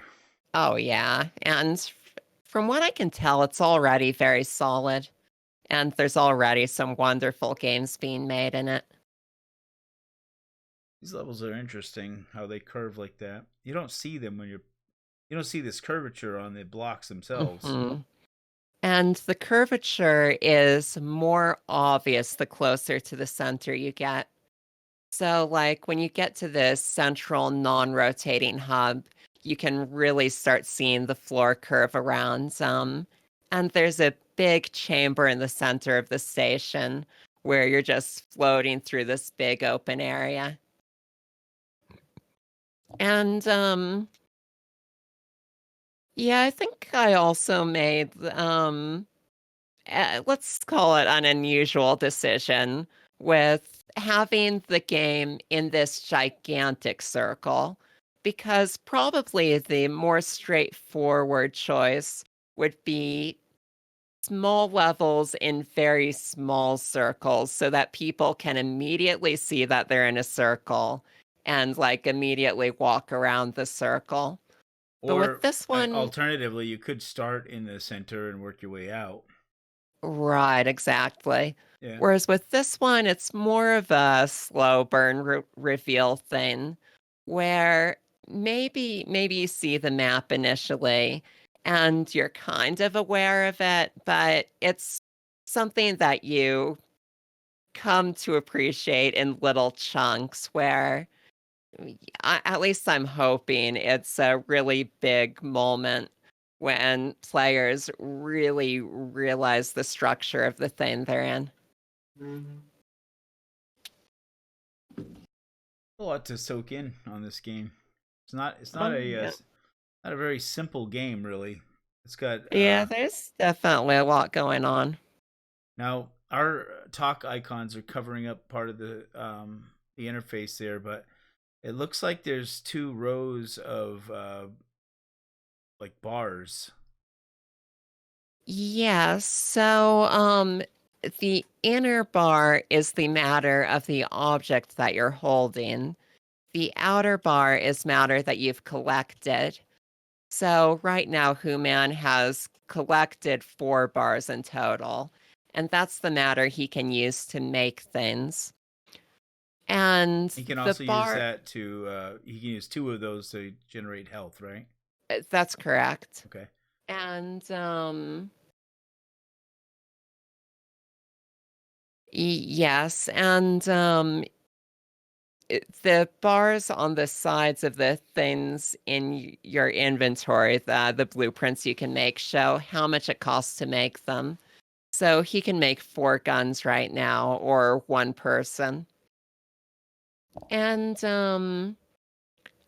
uh, and there's also a way to skip ahead to the center of the station to try out the free fall mechanics. Not sure how much longer we'll be going, but probably at some point we should check out the gameplay in the center. And you can do that anytime by pressing F8. Okay, so we've been online for 2.5 hours, and we took a break in the middle for about a half hour, I think, 20 minutes or so. So we probably got about 2 hours of recorded video. So yeah, this would be a good time to try. You said there was something in the middle you wanted to. Yeah, yeah. So there's no gravity. Oh, and that's F8 to skip ahead to the center. And yeah, this would probably be a good time because it seems like Human's picking up the regular gameplay pretty well. And the center definitely builds on that because instead of just like running and jumping, you're also running on walls. Okay. And Now, this is something that you would ordinarily have to earn your way to. that's right. So this is roughly halfway through the game. You take that vehicle you see below you up here, and it brings you to the non-rotating center. And since it's not rotating, there's no artificial gravity here. And there's 2 different... Oh, do not press those buttons, Human. That would bring you back to the gravity portions. Um... And there's 2 different ways to control this. In the options menu, you can also change it so that the camera rotates with you. Though I personally prefer do not press that. Or you can if you want to, but it would take you out of this area.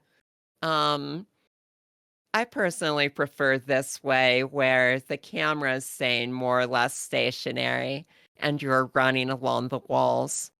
But an option in the menu does let the camera rotate with you. Interesting. Put a lot of thought into this. Thank you. Yeah, I Yeah, mean, so the main level is to the left of here. so let's talk a little bit more. I didn't realize we had been talking 2 hours. It went by pretty quick.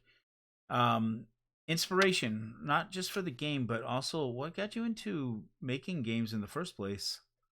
Yeah, so I'd say that my first game making experiences, so probably the earliest game that I used the level editor for was Wolfenstein 3D. And I just spent so much time as a kid making different levels for that. A lot of it wasn't stuff you actually play, but more like experimental things. So, like, you're walking through these completely empty areas, but if you ever fire a gun, guards just pour out and attack you. Are you talking about the 1995 Wolfenstein? I believe so. The first Wolfenstein 3D. Yeah, like right before Doom kind of thing. Yes, yes. Okay, gotcha. And I also got a lot into level editing for Duke Nukem 3D. I did a lot of that too. Yeah, but the first real game making I did was with Adventure Game Studio. So there were really 3 big games I worked on with that. And that engine was really designed for making like point and click adventure games, but I really tried to stretch it for other genres. So I made a platformer in Adventure Game Studio and like a JRPG. Nice. None of those are like finished or available to play, but it definitely gave me a good start with learning about programming and game design and just getting my feet wet with this stuff. Now you had mentioned Duke Nukem. I used to make levels like everybody else, but I also had my moment of fame for making a program, a launcher for Duke Nukem called Nukem Map Launcher. Have you ever heard of that before? Oh, nice. No, I haven't. It was something that went viral for a short period of time because one of the features of the map launcher was I wrote a script that allowed you to see the top-down view of the map before loading it. So it would do all the that's useful. Basically connect all the vectors and edges and stuff so that you could see what it looked like before playing it. So you can kind of preview maps other people make. Yeah, and it wasn't like some people originally when it came out, people were asking me how did I get all these screenshots, and I'm like, they're not screenshots. I'm reading in the file, the map file, and I'm taking all the vertex information, all the edge information, and drawing lines in their places.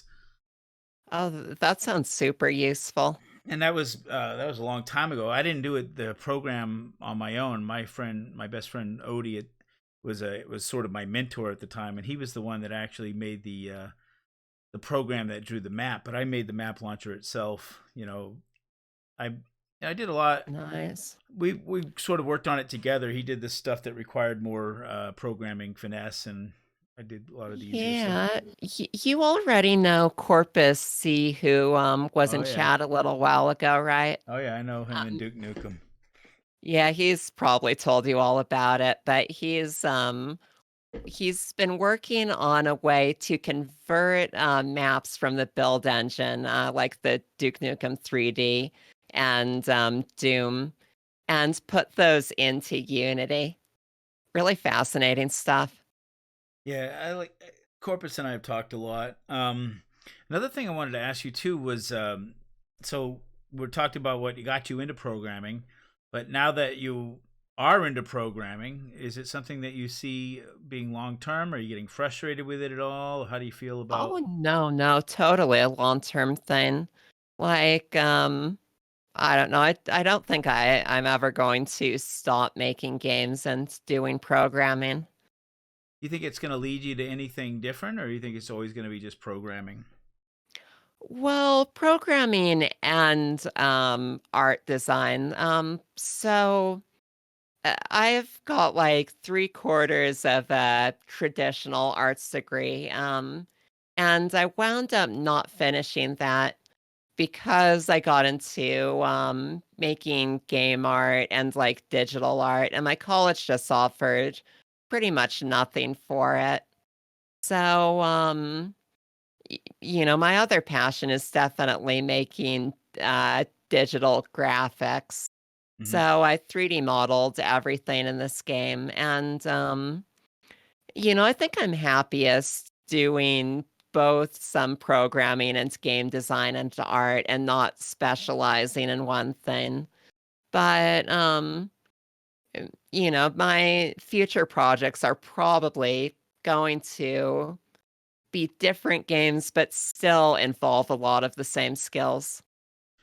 So you say you got about a year or more on this game before you finish. Yeah. Do you have some other game ideas, prospects? Oh, quite a few. Like, The tricky part isn't really coming up with a game idea. It's finding something that's small enough scope and really committing to it. But I'd love to get into some VR stuff. That's its own can of worms. Like I know that Oculus has this new store for the Quest that they're getting started, and that's pretty difficult to get in, but there's also a lot of more easier ways to access the VR market on Steam. So something we've been toying with is the idea of like a game where you're driving a rover across a landscape and it's constantly braking on you. And a lot of other stuff like we just I don't know, we write down a whole lot of ideas. Right. Yeah, I got a book. Actually have a. I keep sort of post-it notes pasted to pages of a notebook, and I write all my ideas down one post-it note at a time, so that if I need to change the order around or anything like that, it's almost like a Trello board but in paper format. Oh And yeah. I've got notebooks full of. I mean, I have more ideas than I could. I couldn't possibly do them all in the rest of my lifetime. No way. So that, like Yeah, you said, the trick totally. is not just narrow. Is not just. Uh, it's narrowing it down. That's the real trick. Like, what is worth my time the most, and what's going to make me happy. And I mean, if you hope to make money, you have to think about that as well too. Oh yeah, and also finding something that's marketable that people will understand immediately and be able to pick up. So I kind of missed it. Has he actually used this machine that he's in right now? Oh, it looks like he's So using it he now. would have used it if he were playing the game normally. So right now it's moving back to the rotating section of the space station. Oh, neat. And gravity changes in this vehicle depending on how it's moving. So right now it's rolling along the outside of the inner portion. It's just about ready to sync up to the spin section, and it's getting up to speed now. Now it's transferring over, and it's begun rolling along the inner part of the rotating ring now. And then pretty soon he ought to arrive at the hatch, and this will allow him to get back into the rotating section. So there should be gravity in here now. Uh, Luman, could you show us the map at this point? Yeah, so oh So that thing that we were just watching, was it traveling in this black void space? yeah, so it's travel. That's exactly right. And Human was just in this yellow portion on the inside. And you can see that part of the map is rotating relative to us. But in fact, we're in the rotating portion. Oh, I see what you mean. This is the middle part is solitary, or at least, That's and right. this The is the middle part that's part moving. is completely stationary. Got it. That's why the world looks like it's rotating. Hmm. Yeah, cool. And you were asking about inspirations before, Yep. and hard science fiction is also a big inspiration. So, like science fiction that takes science a little bit more into account. So instead of just having artificial gravity that just magically works, you need to spin a gigantic centrifuge in order to simulate gravity. The Expanse series is probably one of the more popular examples of that that's out right now. So, somebody told me this. I think I remember this. The main character is a 3D printer. Is that true? Yeah, that's exactly right. The main character in my game, right? This game right here. Yeah, Yeah. yeah. Yeah. So that's why you're mean, eating objects and I'm looking making at my other 3D printer right now, and my printer doesn't quite look the same as this. So objects. so some of the features of this 3D printer, I see the red area is like the box where the printing happens, right? Yeah, yeah. Did you sort of like create some extra pieces to give it life? Right. So, the idea is that it's this box that can make different objects. So, It's a yeah, robot of too. It's course, not just a right. It's printer. a robot. Yeah. Okay. So it's got these legs that retract into it, or else you wouldn't have much of a platform, or it would just sit there the whole game. Well, you're And obviously like very a little creative. eye on a stalk. I never would have thought to make a character from a 3D printer, so I'm going to give it to you. That's very creative. Oh, thank you. Um, Yeah, this game is kind of all the things I love just mashed together. So you've got the rotating space station and the 3D printer. all right, so I'm going to ask you, Star Wars or Star Trek? Star Trek, especially Next Generation. I grew up on Next Generation, and I'm just so nostalgic for it. But I'd say that even more so the next gen, I love Babylon 5. Okay. Now, Babylon 5 is a hard sell because it took a while to get going. It was low budget, and they did a lot of really awkward amateur stuff. But if you cut through all of that and pick out the good bits, there's just a much more complicated world in there. And one of the things I love the most about Babylon 5 is that you really get the sense of these different technology levels. So you have the humans who are relatively new in space and still kind of figuring out their place in the pecking order, survived by these massively more advanced alien species, especially the Vorlons that could just destroy everyone if they wanted to. And, the situation with I'll try not to get too much into spoilers for people who haven't seen it, but the situation with this Centauri and Narn is kind of the same thing. It's just this massive technology imbalance. Whereas with Star Trek, I don't think you could really sit down and say, okay, the Romulans have technological capabilities that, say, the Klingons don't have. Aside from a few things like cloaking devices, it's all pretty much equal. Which one do you like better?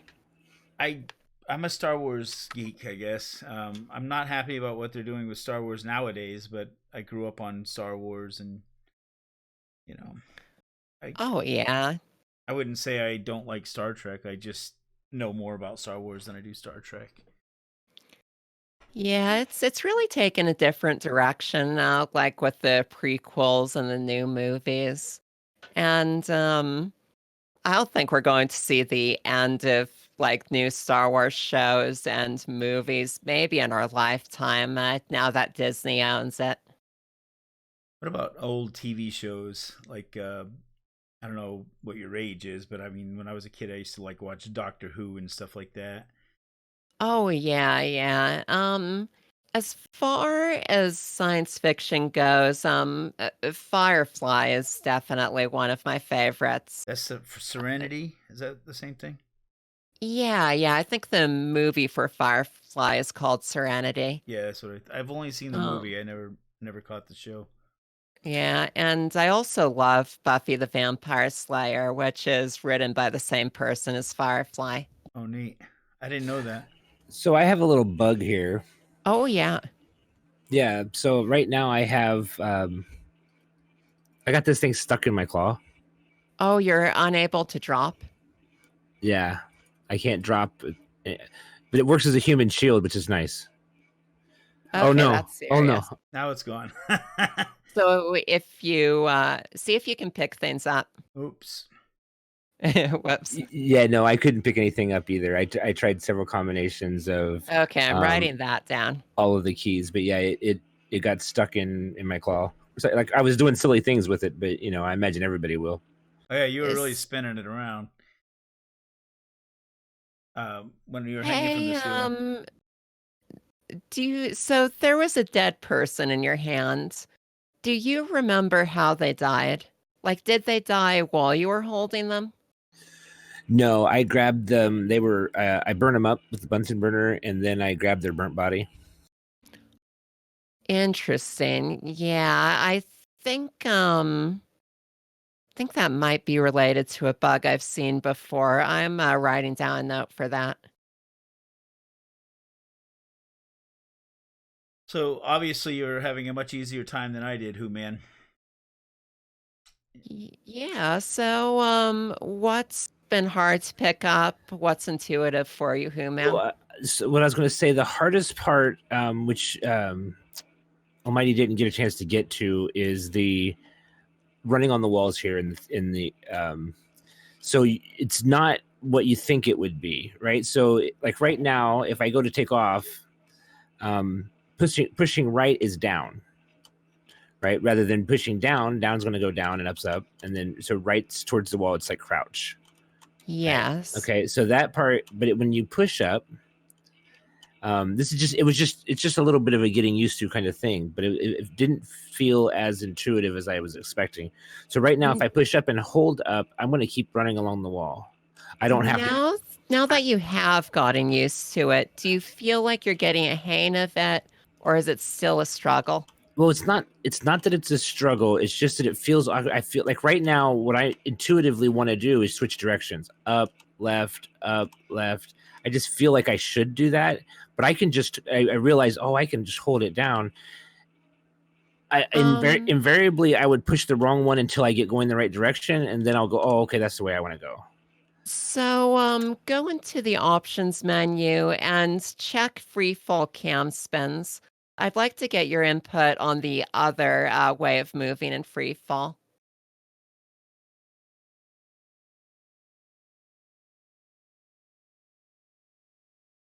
So free fall cam spins, check that. And in this mode, the camera will rotate with the player. So let's see if that's more intuitive for you.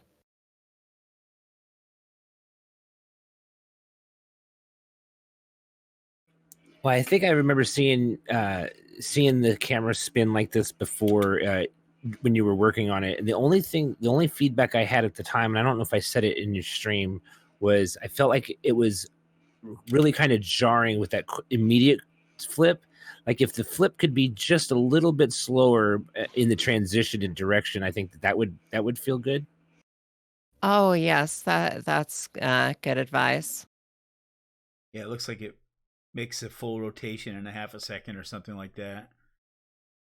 So probably the same thing goes when I transition for direction here. It's a little abrupt. So if that was a little bit smoothed out, I think this would feel comfortable and really intuitive. I don't know which one would be better because the other one it doesn't feel bad. It's just like I said, it's just a little bit of a getting used to kind of thing. Yeah, so you just like the speed lowered a bit on both of those rotations. Yeah, I think that would make it as far as like just because it's a little bit of it's just you're like, wait, where did I go? And it takes a second for your brain to catch up with the speed of the transition.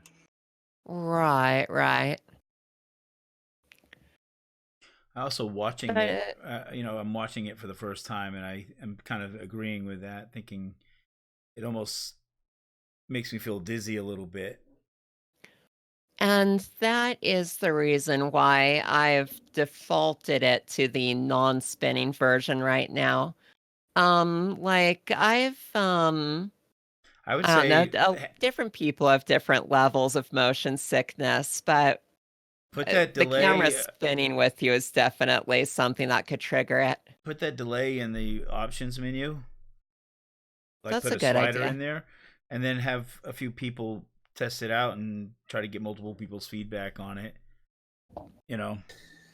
I get motion sickness really easy. Unfortunately, it's probably the one thing that bums me out the most about VR games is I haven't been able to put on a single VR headset without feeling sick within a few minutes. So it's kind of a bummer for me.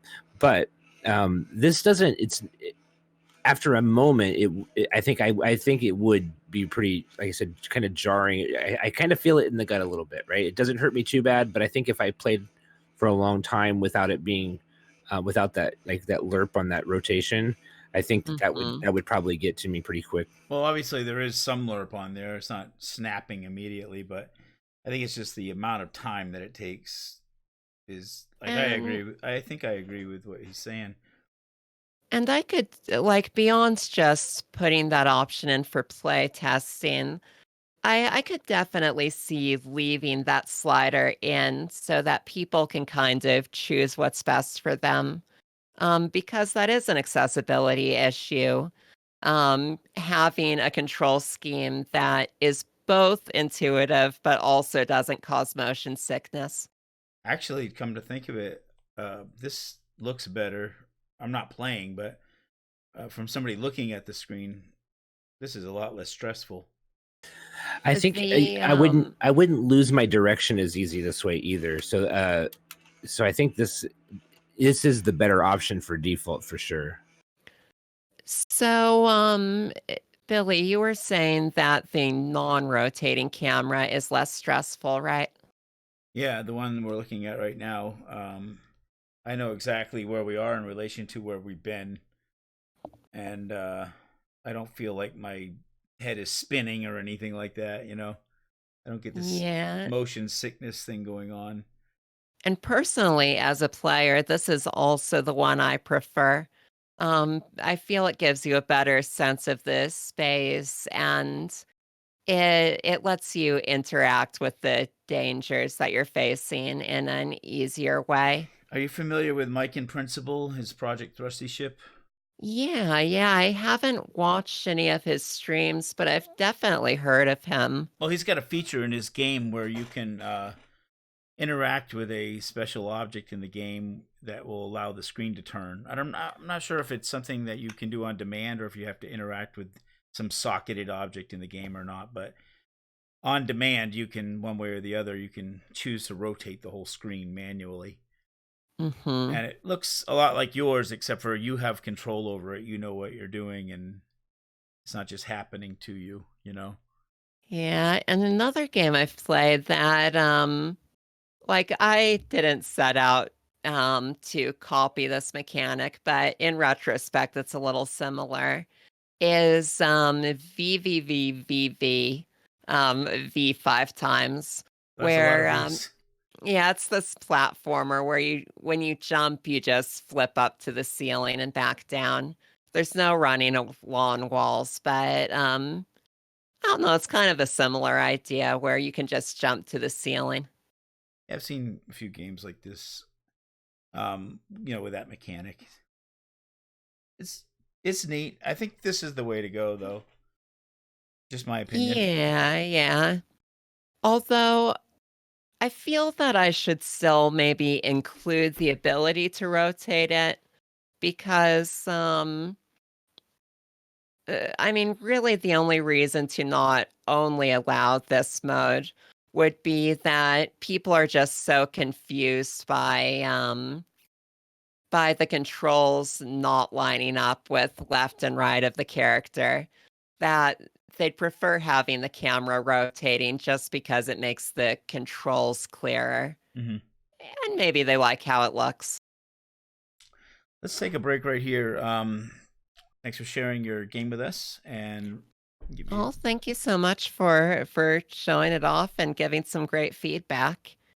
And is it all right if I post a link in chat again for the Steam page? Yeah, by all means. And of course, I'm going to share your links on the YouTube video in the descriptions. So anybody watching live on YouTube, don't forget to subscribe and share the video and, do all that magical, helpful stuff that. And if anyone is interested in the game, you can wishlist right now at creatorcrate.net/Steam.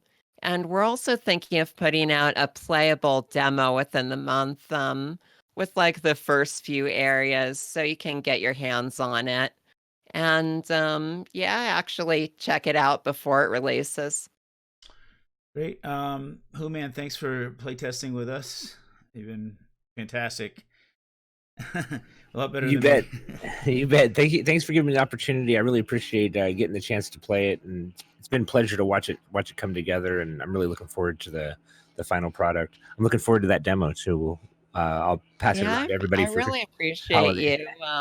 you sharing your screen with us while you play it, man.